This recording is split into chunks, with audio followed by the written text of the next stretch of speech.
Hello viewers, हम कर रहे हैं कक्षा 9वीं की वार्षिक परीक्षा की तैयारी, संस्कृत विषय की वार्षिक परीक्षा की तैयारी। और इसमें हम आज कर लेंगे गद्यांश और पद्यांश, जिनमें से कि 3-3 नंबर के 2 प्रश्न आएंगे। एक प्रश्न गद्यांश का होगा और एक प्रश्न पद्यांश का होगा, अर्थात ये कुल 6 नंबर के तैयारी आज हम कर लेंगे संस्कृत विषय की। और बहुत ही आसान है यह, आप इसको देख के भी आसानी से कर लोगे कि हमें क्या करना है आंसर में। और इसके साथ यदि आपने एक एक नंबर के प्रश्नों की तैयारी नहीं करी है तो यहाँ डिस्क्रिप्शन में लिंक दे रखी है, जिसमें एक एक नंबर के सभी प्रश्न आपके प्रश्न बैंक में से ही बताए गए हैं, जिससे कि आप आसानी से उनको याद कर सकते हो, जिससे कि आपके 32 नंबर तैयार हो जाएंगे एक एक नंबर की तैयारी से। तो शुरू करते हैं। अब हम करेंगे गद्यांश और पद्यांश के प्रश्न, जो कि प्रश्न बैंक में से करेंगे आज हम, और प्रश्न बैंक में से ही प्रश्न एग्जाम में आएंगे। तो पहला जो प्रश्न है, पहला जो गद्यांश यहाँ दे रखा, तो प्रश्न हम पढ़ लेते हैं पहले। अधोलिखितम गद्यांशम पठित्वा प्रश्नानाम उत्तराणि संस्कृत भाषायाम लिखत। जो गद्यांश लिखा उसे पढ़कर आपको संस्कृत भाषा में उत्तर लिखना है। तो यहाँ पे गद्यांश दे रखा, पुरा कस्मिंश्चित् ग्रामे एका निर्धना वृद्ध स्त्री निवसत। पहले किसी समय में एक गांव में एक वृद्ध स्त्री रहती थी। तस्याह च एका दुहिता विनम्रा मनोहरा चासीत। उसकी एक पुत्री विनम्र और मनोहर थी। एकदा माता स्थाल्यम तंडुलान निक्षिप्य पुत्रीन आदिशत। एक बार माता ने थाली में तंडुलान मतलब चावल को रखा और पुत्री को आदेश दिया, सूर्यातापे तंडुलान खगेभ्यो रक्ष। सूर्य के ताप में तंडुलान मतलब चावलों की पक्षियों से रक्षा करना। किंचित कालादनंतरम एको विचित्र काक समुड्यत तस्याह समीपम अगच्छत। थोड़ी देर में एक अलग प्रकार का कौवा उड़कर उसके पास आ गया। तेतादृशः स्वर्णपक्षो रजत चंचु स्वर्णकाकस्य पूर्वदृष्टः तम तंडुलान स्वादतम हसंतंच विले बालिका रोदितुमारब्धा। तो यहाँ पे इसके बाद लिखा है कि एक विचित्र जो कौवा था वहाँ आ गया था उड़कर उसके समीप। उसको देखकर, वह सोने का पक्षी था जिसके जो चोंच थी वह चांदी की थी। ऐसे सोने के पक्षी को उसने पूर्व में कभी नहीं देखा था। वह चावल खाने लगा और हंसने लगा। उसे देखकर बालिका फिर रोने लगी। तो इस प्रकार से यहाँ पे गद्यांश दे रखा। अब यहाँ जो प्रश्न दे रखे, ग्रामे का न्यवसत, गाँव में कौन रहती थी, तो इसका उत्तर पहले ही लाइन में है, ग्रामे एका निर्धना वृद्ध स्त्री न्यवसत। ठीक है, ग्रामे एका निर्धना वृद्ध स्त्री न्यवसत, तो गांव में एक निर्धन वृद्ध स्त्री रहती थी, ये इसका उत्तर हो जाएगा। इसके बाद दूसरा है, दुहिता कीदृशा आसीत, पुत्री कैसी थी, तो यहाँ पे उसका उत्तर लिखा तस्या च एका दुहिता। तो हम यहाँ से लिखेंगे दुहिता विनम्रा मनोहरा चासीत, दुहिता विनम्रा मनोहरा चासीत। ठीक है, इसके बाद अगला, माता पुत्री किम आदिशत, माता ने पुत्री को क्या दिया था, क्या आदेश दिया था, तो यहाँ पे लिखा है एकदा माता स्थाल्यम तंडुलाम निक्षित्रम पुत्रीम आदिशत सूर्यातापे तंडुलान खगेभ्यो रक्ष। तो इसका उत्तर यहाँ से होगा माता आदिशत।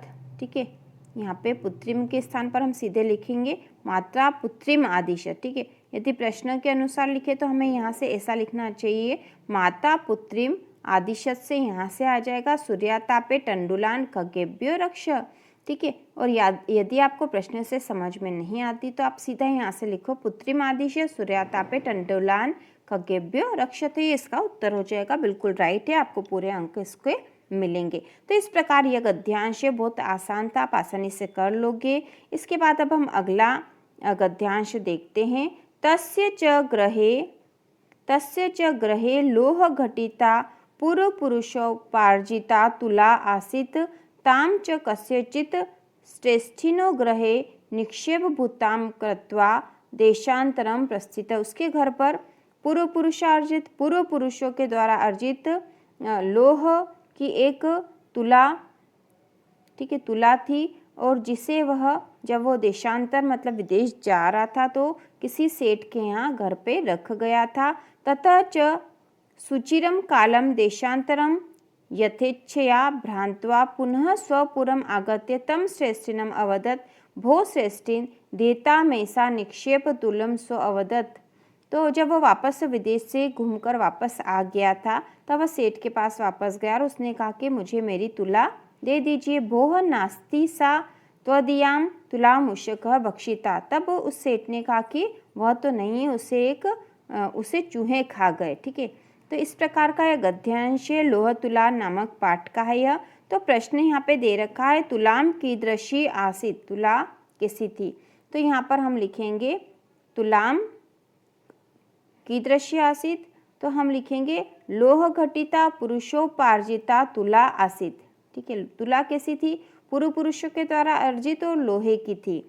इसके बाद है अगला है तुला के भक्षिता आसीत, तुला को कौन खा गए थे। तो यहाँ पे लिखेंगे हम तुला मुष्केह भक्षिता, तुला मुष्केह भक्षिता, इसका उत्तर यहीं से लिख देंगे हम। वाणिकपुत्रः कुत्र प्रस्थितः, वाणिकपुत्र कहाँ गया था, तो हमें पता है देशांतरम गया था। तो यहाँ पे कुत्र के स्थान पर आ जाएगा देशांतरम प्रस्थित। ठीक है, देशांतरम प्रस्थित। तो इस प्रकार से हम इसका उत्तर लिख सकते हैं, बहुत आसान है। इसके बाद अगला है प्रकृति समेषाम प्राणिनाम संरक्षणाय यतते, प्रकृति सभी प्राणियों का संरक्षण करती है। इयं सर्वान् पुष्णाति विविधे प्रकारे सुख साधने च तर्पयति, पृथ्वी जलम तेजः वायुः आकाश च अस्या प्रमुखानि तत्वानि। तो पृथ्वी के जो प्रमुख तत्व है वो पृथ्वी, जल, तेज, वायु, आकाश है। तेज मतलब अग्नि है यहाँ पर। तान्येव मिलित्वा पृथक्या वागस्माकं पर्यावरण रचयन्ति, इन सबसे मिलकर ही पर्यावरण की रचना होती है। अव्रियति परितः समन्तात लोकः अर्णन इति पर्यावरणम्। यथा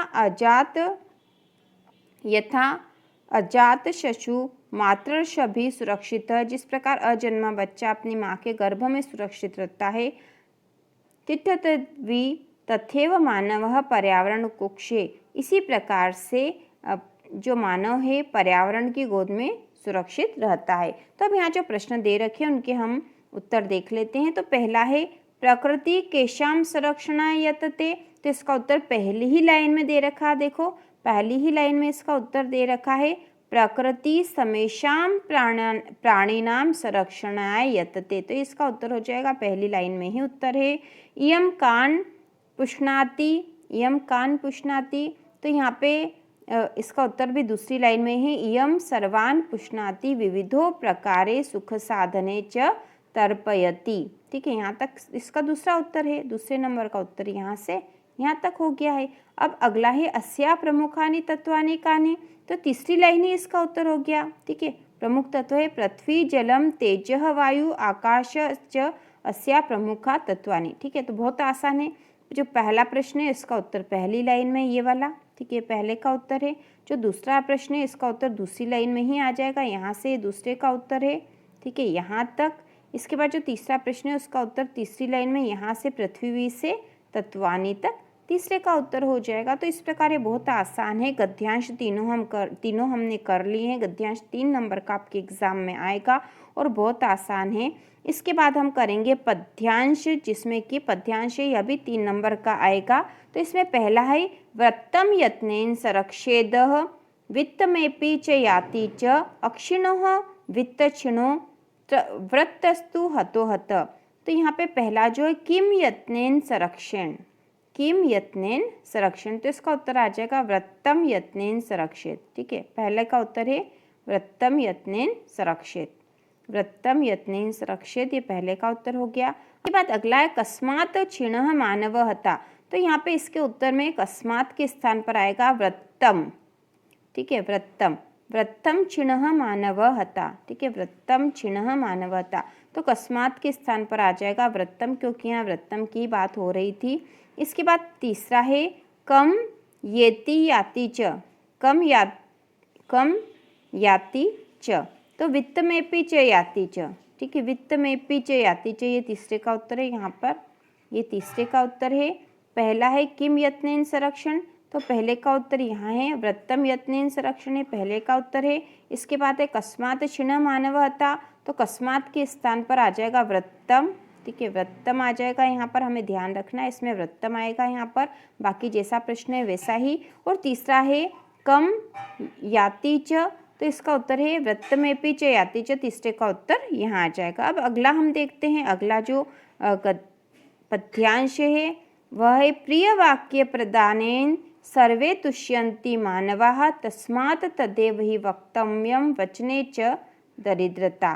तो इसमें पहला जो प्रश्न है किम वक्तव्यम, तो यहाँ पे किम वक्तव्यम में आ जाएगा प्रिय वाक्य, ठीक है, प्रिय वाक्य, किम के स्थान पर क्या आ जाएगा प्रियम वक्तव्यम, ठीक है, या फिर प्रिय वाक्य वक्तव्यम, ठीक है, यहाँ पे आ जाएगा प्रियम, केवल प्रियम आएगा। उसके बाद है जंतवः केन तुष्यन्ति, तो जंतवः केन तुष्यन्ति, जंतु जो है किससे संतोष प्राप्त करते हैं, तो ये उसका उत्तर आ जाएगा प्रिय वाक्य प्रदानेन सर्वे तुष्यन्ति मानवा, ठीक है, प्रिय वाक्य प्रदानेन जंतवः तुष्यन्ति, तो इसके दूसरे के उत्तर में आप पूरी लाइन लिख सकते हो। इसके बाद है तस्मान इति पदे किम वचनम, तस्मात् इस पद में कौन सा वचन है, ठीक है, तस्मात् इति पदे किम वचनम, तो यहाँ पे हमें बताना है कि तस्मात् इस पद में कौन सा वचन है, तो इसमें पंचमी विभक्ति एक वचनम, ठीक है, ये हमें ध्यान रखना पड़ेगा।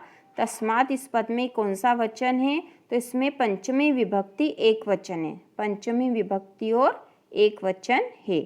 इसके बाद हम अगला देख लेते हैं, और अगला है गुणा गुणगेषु गुणा भवन्ति ते निर्गुणं प्राप्य भवन्ति दोषाः आस्वाद्यतोया प्रवहन्ति नद्यः समुद्र साध्य भवन्त्यपेयाः, ठीक है, तो इसमें जो प्रश्न दे रखे हैं आस्वाद्यतोया जलम कुत्र प्रवहन्ति, आस्वाद्यतोया प्रवहन्ति नद्यः, तो यह इसका पहले का उत्तर है आस्वाद्यतोया प्रवहन्ति नद्यः।